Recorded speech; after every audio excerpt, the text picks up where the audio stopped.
Help! My house is on fire. At 4 a.m., I received a sudden phone call from my 6-year-old granddaughter. Get help from your mom right away. I was screaming hard at my granddaughter on the other end of the phone. Mom hasn't gotten up since my dad beat her. I was surprised by the shocking words that came out of her mouth, and I just drove my car fast and headed there. Then, there was an unbelievable scene. Such a thing. I was speechless at the worst situation and collapsed on my knees. At the same time, I was filled with uncontrollable anger towards my son-in-law. My daughter, Charlotte, had been shy and timid since she was little. She was always the kind of girl who would stick to me and my husband and hide. I was deeply moved by the sight of Charlotte walking down the Virgin Road with her father. The person Charlotte chose to marry was Milo, who was 4 years older than her and a senior at the same company. In contrast to Charlotte, it was said that he was determined and leading. It was when he came to my house to greet their marriage. Nice to meet you. I'm dating Charlotte and I'm sure I'll make her happy, so can you forgive me for marrying her? He was a little nervous, but my husband and I had a good impression of him when he clearly declared, and we decided to approve the marriage. I never imagined that my withdrawn daughter would introduce a man to us. I felt a little lonely, but most of all, I was happy that Charlotte had chosen her partner. You found a nice person. Yes, thank you. I have to do my best to support him properly from now on.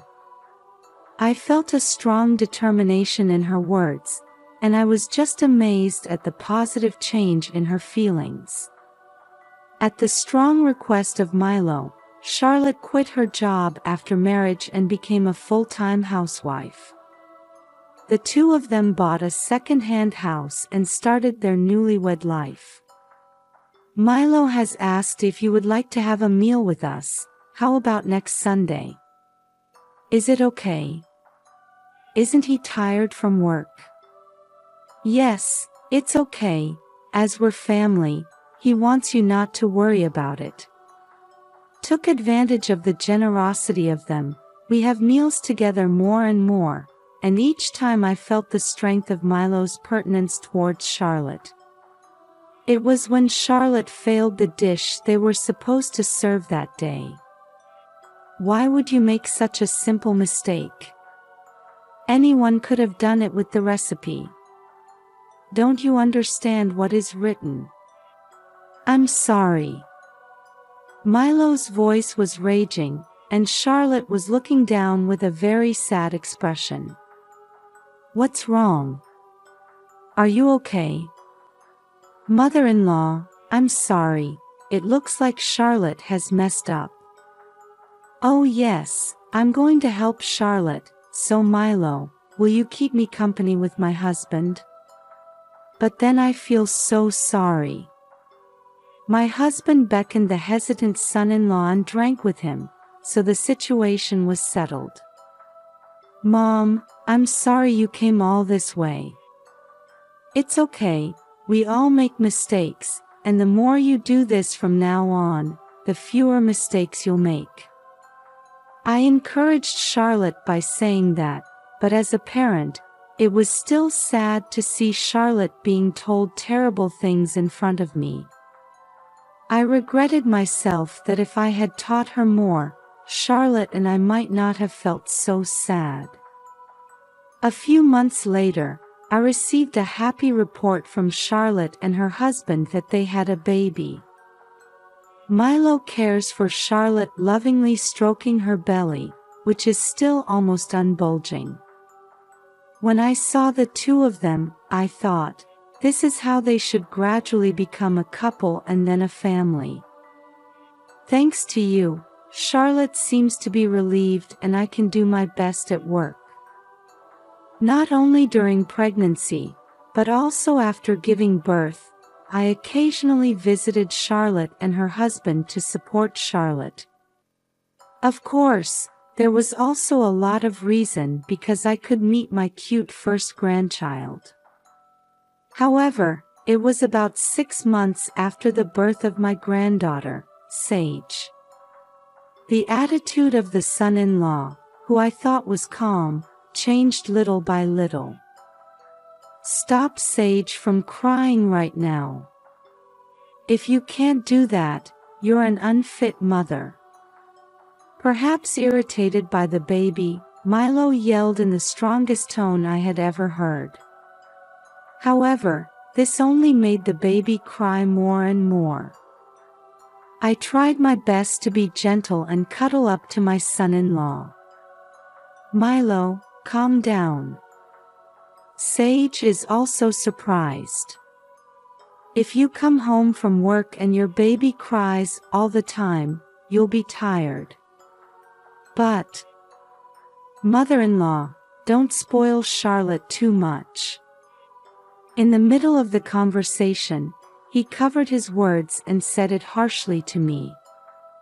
And as it was, the son-in-law walked out of the room. Mom, I'm sorry for making you feel uncomfortable. I'm fine, but is it always like that? He looks so tired lately. Milo may be yelling at Charlotte on a daily basis. It was very painful to see the sad face of Charlotte as she spoke in a deceptive manner.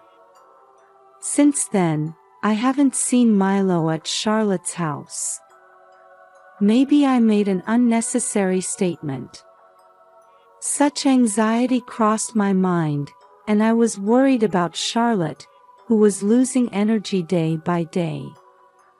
What's wrong? What's bothering you?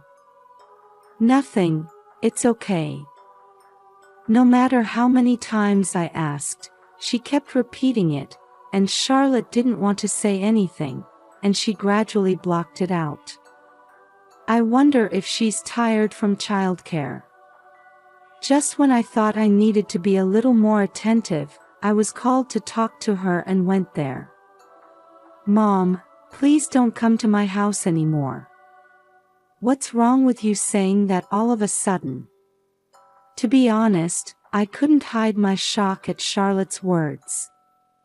I thought if I didn't do it on my own, instead of relying on my mom all the time, I wouldn't be a proper mother forever. That's not true. If you have someone to help you, it's not a bad thing to rely on them, right? I tried to talk to her, but she didn't agree with me at all. Okay, but if you have any problems, don't hesitate to tell me. Thank you, Mom. Take Sage with you once in a while to come visit us. I was still anxious, but I wondered if it was my growth as a parent, so I decided to keep an eye on Charlotte. After that, as promised, she began to bring her child to visit us from time to time, but I was worried about Charlotte's lack of energy. She just told me that it was okay when I asked anything, and I was at a loss as to what to do. After Sage went to kindergarten, I didn't see them as much as I did, and when she was 6 years old, she seemed to be busy with something, and they rarely came to visit my house. Then, one morning, around 4 o'clock in the morning, my cell phone rang throughout the room. Who is it from early in the morning? When I picked up my smartphone in my sleepy eyes, it showed Charlotte on the screen. Hello? What's the matter with you at this hour? Grandma, help me, my house is on fire. On the other end of the phone, I heard the voice of Sage, who was about to start crying, not Charlotte. Sage? Where is your mom? Get help from Mom right away. All at once I was bloodthirsty and I was shouting hard at Sage. Mom hasn't gotten up since my dad beat her. What do you mean? Perhaps because she had been holding back for a long time, Sage began to cry loudly. It's all right. I'll go right now. Anyway, get out of the house right away. I called 911, required for fire trucks and ambulance, and then my husband and I drove fast to our daughter's house. It should be a lie. When we arrived, an unimaginable and horrifying scene came to life. The fire spread more than I expected, and I was stunned speechless. As the firefighting effort took place in front of me, I was helpless and collapsed to my knees in shock. When I was being held by my husband and watching the situation, Charlotte came out on a stretcher from inside. Charlotte! Charlotte! From behind her, I could see Sage being held by the emergency services. Grandma! When Sage noticed me, she immediately ran up to me and hugged me. I was scared. I see, but I'm glad you're safe. I hugged Sage with all my might. And I was to ride in the ambulance with Sage and Charlotte. Fortunately, Sage was evacuated outside the house, and only suffered minor burns to her hands, which was not serious. Charlotte, on the other hand, was unconscious and went straight to the intensive care unit. The doctor told me with a serious expression, "I want you to be prepared," and I couldn't hide my upset. However, I was determined not to cause anxiety to Sage, so I was motivated and behaved with dignity. Anyway, I kept calling my son-in-law to let him know what was going on, but it just rang and there was no sign of connection. "Milo, where and what are you doing?" I decided to come back later and first talk to Sage. "Can you tell me what Dad did to Mom?" Yes, I woke up to Mom's voice saying, "Stop it," and Dad's loud voice. When the granddaughter went to the front of the room where their voices were heard, Milo raised his hand to Charlotte and then went somewhere. She was worried about her mom and went into the room after her dad was gone. "I was told to give this bear to your grandma." Charlotte said that, pointing to a stuffed animal on the shelf and hanging Sage her phone along with it.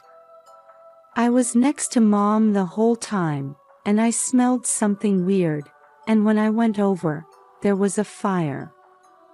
Sage immediately went back to her mom's room, but no matter how much she called Mom, Charlotte wouldn't wake up, and she didn't know what to do, so she called me. "I see. Thank you for contacting me." "Yes." "Hey, Grandma. Do you think Mommy is okay?" "The doctors are doing their best, so it should be okay."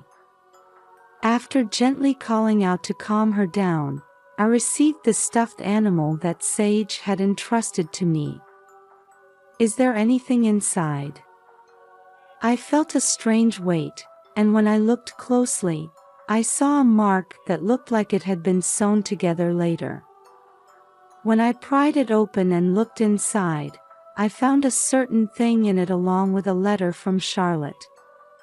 Why is there such a thing? Just when I was wondering, I received a call back from my son-in-law. "What's the matter with you so early in the morning? Your house caught fire and Charlotte and Sage were taken to the hospital." "I see. I've been out of the prefecture on a business trip since yesterday. I don't think I'll be able to go home until later tonight." My son-in-law didn't seem too surprised, didn't worry about his wife and child, and didn't ask anything more. What the hell is he going to do with a lie? After I hung up the phone, I felt an uncontrollable anger build up inside me. The story of Milo, which was at odds with Sage, filled me with distrust of him. Sage was also hospitalized for treatment of burns, just in case, and I left the hospital and hurried to Charlotte's house. I didn't realize how bad it was. The house was half burned, and the only thing that remained was the garage and the surrounding area. I hope it's safe. After reading Charlotte's letter, I was digging through the burnt ruins for a purpose. And when I came to the answer, I was convinced. At the same time, the ringtone rang and I rushed back to the hospital. I will never forgive. I'm going to throw into hell. I vowed to do so, and while trembling with anger, I decided to take revenge on my son-in-law. Later that night, a solemn-looking Milo came to our house. After I got home, I contacted him and said, "Charlotte is gone, and I want to talk to you about the future." "Where's Charlotte?" "She's not here. Sage is in the hospital for treatment of burns." "I see." The son-in-law didn't change his expression, he just nodded, and I couldn't read what he was thinking. "We've made the arrangements for the future. I'm sorry, I didn't discuss anything with you about anything." "No, I'm sorry that I had to leave everything to you, thank you." It seemed he felt a little sorry for us. Milo bowed deeply. "It's so sudden that I can't sort out my feelings, so I want to leave the funeral and all the procedures after that to you." "That's not right, is it? If I don't distract myself at work, I don't think I can keep myself going due to shock." He stood up with his head down, and then he walked towards the front door. "I'm not going to let it be over here." So I pulled out of my pocket a letter from Charlotte. "The fact that you are reading this now means that I am no longer in this world. I'm sorry I've worried you all this time." As I began to read with my voice trembling, my son-in-law stopped walking. "Is that her testament? Does that mean that my wife set fire to herself?" "She's not that weak of a person, just listen to the end." "But that is," Milo said with a disgruntled voice, but I snapped Charlotte's words to him. "It's all due to my husband." "What? It cannot be. Charlotte's going to try to trap me at the end." Just when he seemed to deny it out loud, Milo began to sniffle and pretended to cry. "Can you excuse me even if you see this?" I opened the computer I had beside me and showed the screen to my son-in-law. "This is..." His speechless expression turned pale. What was reflected there was exactly the scene where he brought a woman into the house and had an affair. "Why do you have such a thing?" Charlotte had this in a stuffed animal in the living room. I held out a small camera in front of him. Why did she do such a selfish thing? My son-in-law became angry and slammed his fist on the table. In Charlotte's letter, she expressed concern about her husband's actions, saying that he might be having an affair while she was away. After the birth of her child, Charlotte, who had been suspicious of Milo for not returning home and treating her coldly, was trying to prove by herself. What the hell is that? Milo tries to leave the room while mumbling about it, Perhaps because he had become inconvenienced. Where are you going? It's not finished. Is it still something? It's enough. My son-in-law looked disgusted and sighed heavily. Milo started raising his hand on a daily basis because he was so preoccupied with his cheating partner that he got in the way of me. Again, without any evidence. Let's finish then. Do you think I don't have any? And you can't end it like this. I slapped the video in front of my son-in-law again. Is it about time you explain what that means? Show. Cornered, he lifted the computer and threw it to the floor vigorously. What are you doing? I wish she could just shut up and obey what I say, but since our kid was born, she's been expressing her opinion more and more. What's wrong with that? She's trying to make me take care of the kid too, and it's annoying. I'm working outside, so childcare is a woman's job. Milo must have had a rigid way of thinking. But that was not a good reason to raise his hand. Charlotte is certainly a quiet person, but isn't she trying to change little by little with the birth of Sage, who is more important than herself? I don't want her to do that, and if she had been at my mercy, I wouldn't have cheated on her or raised my hand. My son-in-law didn't seem offended at all, and finally became defiant. Well, Charlotte is gone now, and it's over, so it's okay. Nothing's good, isn't it? Sage says that just before the fire, Dad raised his hand to Mom and left. You can't rely on what the kid says. He was grinning, snorting. Besides, I have been on a business trip since the day before, so there's no way I can do that. Confidently, he tries to dismiss Sage's testimony as nothing. Then why is the person who went on a business trip shown here? I pulled my phone out of my pocket and pointed the video at Milo. As Sage said, there was my son-in-law who had raised his hand to Charlotte just before the fire. The firefighter said that the fire was likely caused by someone setting it on. Perhaps you did it. Oh, I don't know that. Oh, really? Then, what does this mean? What? Milo was surprised at the amount of evidence that came out one after another. Immediately after my son-in-law ran outside, it was perfectly recorded that the fire had broken out. Why are there such things left? Charlotte had secretly set up a camera in the garage as well, and I'm really glad it wasn't on fire. It was the daughter's action to capture the decisive moment of the affair, but my son-in-law would never have imagined that the crime would be exposed in such a way. I'm going to the police with this. Wait, I won't let you do that. He had a terrifying look on his face and attacked me to snatch my phone from me. Stop it. I'm telling you to stop. I resisted, but I was pushed down, and my son-in-law got on top of me and tried to raise his hand to me.